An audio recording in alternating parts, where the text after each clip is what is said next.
Voici l'une des raisons fondamentales pour lesquelles vous devez vous lancer dans la culture du fruit de la passion pour cette année agricole 2025. Il y en a plusieurs, mais dans cette vidéo, je vous en donne une. Dans les prochaines capsules, je vous en donnerai plusieurs autres. La première raison fondamentale, c'est tout simplement la résistance de la plante. La résistance de la plante face aux calamités, fussent-elles naturelles ou bien biologiques et bien d'autres.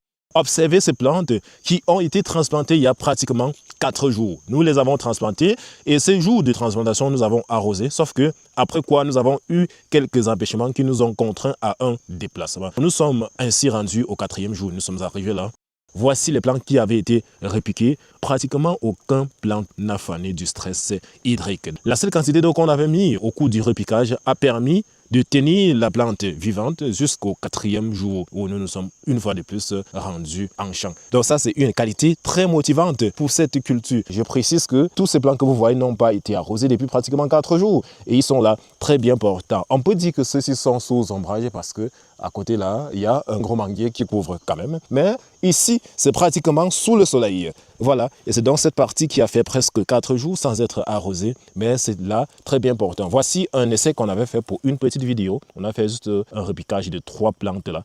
C'est là très bien portant. Regardez comment le sol est tellement sec. Le sol est tellement sec, vous voyez comment ça se fait sous forme de sable et de poussière là. Mais la plante est là, debout. Voilà, je m'en vais là toujours vous montrer cette résistance là. Ici, c'est des plantes qui ont été mises en champ au mois de septembre passé. C'était pour effectuer une expérience. Observez là.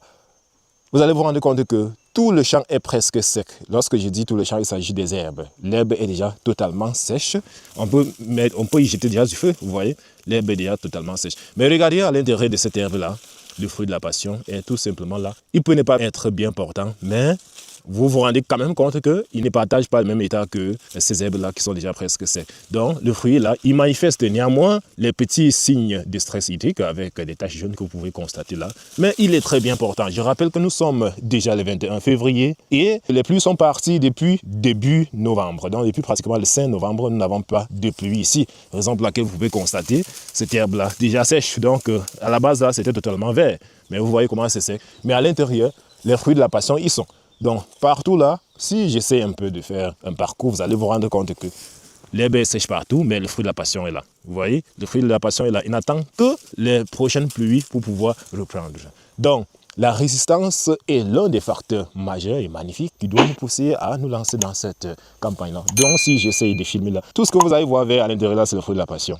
Ce sont des plantes de fruits de la passion. Tout ce qui est marron, c'est des herbes qui sont déjà presque sèches. Et une fois que les pluies vont retomber, vous allez vous-même confirmer la magie. Parce que nous allons travailler et traiter ces plantes de telle sorte que juste un mois après, début des pluies, que la floraison puisse vraiment démarrer. Donc à l'intérieur, là, vous allez constater que malgré tout, malgré la chaleur, malgré la sécheresse et autres, il y a quand même des plantes là qui se battent quand même à fleurir. Donc vous voyez, il y a d'autres même qui produisent là. Je vous dis que depuis le 5 novembre, ça n'a jamais goûté à une goutte d'eau. Celle-ci est quand même particulière. Une chose aussi à rappeler, c'est que nous sommes ici sur un sol pratiquement argileux. Et donc, qui dit sol argileux, dit pratiquement sécheresse intense, surtout en saison sèche, et surtout compactage. Le sol ici est quasi sec et totalement compacté. C'est comme ça que l'argile se comporte en saison sèche. Donc ça se déshydrate totalement et le sol devient compact et dur. Malgré ça, le fruit de la passion quand même trouve un moyen d'y résister. C'est tellement magnifique. Et je précise qu'une fois que les pluies vont retomber, ce sol va en quelque sorte devenir hydromorphe parce que les sols argileux, généralement, sont imperméables. Donc ça retient beaucoup d'eau. Et lorsque les pluies seront de retour, avec cette caractéristique toujours de ce sol, le fruit va toujours résister. Le fruit ne va jamais mourir à cause de cet excès d'eau-là. Je ne vous demande pas d'aller dans les marécages planter le fruit de la passion. Mais si vous avez des sols argileux qui ne retiennent quand même pas à longueur de journée et de nuit de l'eau, qui peut peut-être retenir de l'eau pendant la pluie, mais qu'après la pluie, ça se bat quand même à s'infiltrer, vous pouvez utiliser ce sol-là pour faire la production. Voilà, pas des sols marécageux, pas des sols marécageux. Donc en plus de ces facteurs, en plus de cette résistance à la sécheresse, il y a la résistance aux maladies. Ça sera souvent difficile de trouver un plant de fruit de la passion, fané sous l'effet d'une attaque biologique. C'est rare d'en trouver. C'est rare vraiment de trouver des plants de fruit de la passion fanés sous l'effet peut-être d'une attaque biologique. C'est très rare parce que ici même, avec la sécheresse, il y a même des maladies qui se développent là. Si vous regardez cette feuille-là, vous allez vous rendre compte qu'elle présente des taches noires. Voilà, ça c'est un champignon qui est sur la plante. Ça présente des taches noires. Malgré la couleur jaunâtre qui démontre justement ce stress hydrique, ça présente quand même les taches noires. Mais cette plante, on ne va pas la perdre. Même si les pluies résistent jusqu'en avril, on ne pourra pas perdre ces plantes-là. Dès que les pluies seront de retour, ça va déclencher des lianes secondaires que vous voyez là. Et ces lianes vont directement sortir avec des fleurs. Et ces fleurs seront encore plus intenses parce que la plante ayant subi assez de stress, il faut préciser que lorsque la plante traverse une longue période de stress, à la période de transitoire, généralement, ça sera une fructification, mais une floraison sauvage. Donc, regardez l'autre là, malgré tout, elle a quand même pu donner quelque chose comme fruit. Vous voyez, malgré que ces fruits peut-être soient victimes d'une maturité précoce, la plante a quand même donné quelques fruits. Je vous dis que ces plantes n'ont jamais connu d'arrosage depuis le début de la saison sèche. Donc, ça a quand même produit quelques fruits là. Donc, regardez comment le sol est totalement sec. Totalement sec. Donc, si on tente de lancer le feu ici, tout sera balayé. Tout, presque tout sera balayé. Vous voyez? On essaie un peu de marcher là. Vous allez vous-même confirmer ce que je suis en train de dire. Donc, la résistance est vraiment un facteur très important pour cette culture. Donc vous qui êtes intéressé par l'agriculture en général, je vous invite à tester au moins cette culture-ci. Donc regardez l'autre. Vous allez constater, je ne sais pas si vous allez voir en quelque sorte ce petit sommet qu'on avait essayé de former ici parce que en saison pluvieuse là, il y avait en quelque sorte une rétention d'eau et on a essayé un peu de surélever le sol ici en formant en quelque sorte les dômes sur lesquels on a mis ce plan. Vous voyez, donc ça veut dire qu'ici là, les racines sont suspendues parce qu'il y a une hauteur de pratiquement 30 cm, à 30 cm au-dessus même du niveau normal du sol qu'on a mis la plante. Mais jusque-là, ça résiste. Malgré le fait que les souris seraient venues de creuser quelque part là, peut-être il y a une patate qui s'est formée, bien évidemment, parce que voici la liane de la patate. Il y a certainement une patate qui s'est formée quelque part. Les souris sont venues creuser, exposant davantage les racines du fruit de la passion. Mais malgré ça, la plante reste là, intacte, pas morte. Donc si on continue là, voici l'autre plante. On continue là, on va apercevoir des plantes de paille d'autres. Vous voyez, voici l'autre plante. Voilà, l'autre plante.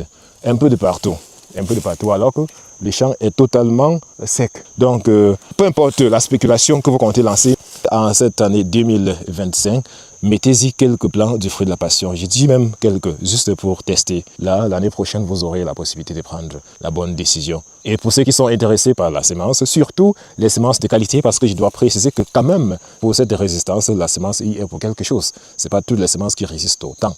Je dois faire cette précision-là. Et prenez toujours des semences de qualité, les semences précoces et les semences résistantes. C'est donc ça que nous mettons aussi à votre disposition, que ce soit en plant ou bien en graines. Vous passez juste la commande et puis on vous expédie dans votre pays en ce qui concerne les graines et dans votre ville en ce qui concerne les plantes si vous êtes au Cameroun. La prochaine campagne de formation sur la culture du fruit de la passion aura lieu le 5 mars 2025. Donc inscrivez-vous massivement pour cette campagne et puis on va au cours de celle-ci vraiment vous partager beaucoup et surtout beaucoup de secrets sur cette culture. Observez encore, voici une autre plante que malgré tout, il n'a jamais reçu de pluie. Mais regardez le fruit qui est là, très bien portant. Et on avait aussi surélevé le sol ici. Donc ça veut dire que les racines ne sont même pas dans le sol, c'est suspendu au sol, c'est suspendu. On a fait quelques élévations avant de mettre la plante à cause de l'excès d'eau, parce que le sol retenait un peu l'eau là. On a un peu fait quelques surélévations là, avant de faire des plantations au-dessus. J'avais même beaucoup plus peur de cette partie, me disant que comme c'est plus surélevé, c'est à ce niveau qu'on va perdre les premières plantes au cours de la saison sèche. Que non, aucune plante n'est morte, aucune plante. C'était donc l'une des premières raisons pour lesquelles vous devez vous lancer dans cette culture. Donc dans les prochaines vidéos, nous allons vous donner plus d'avantages en ce qui concerne le fruit de la passion.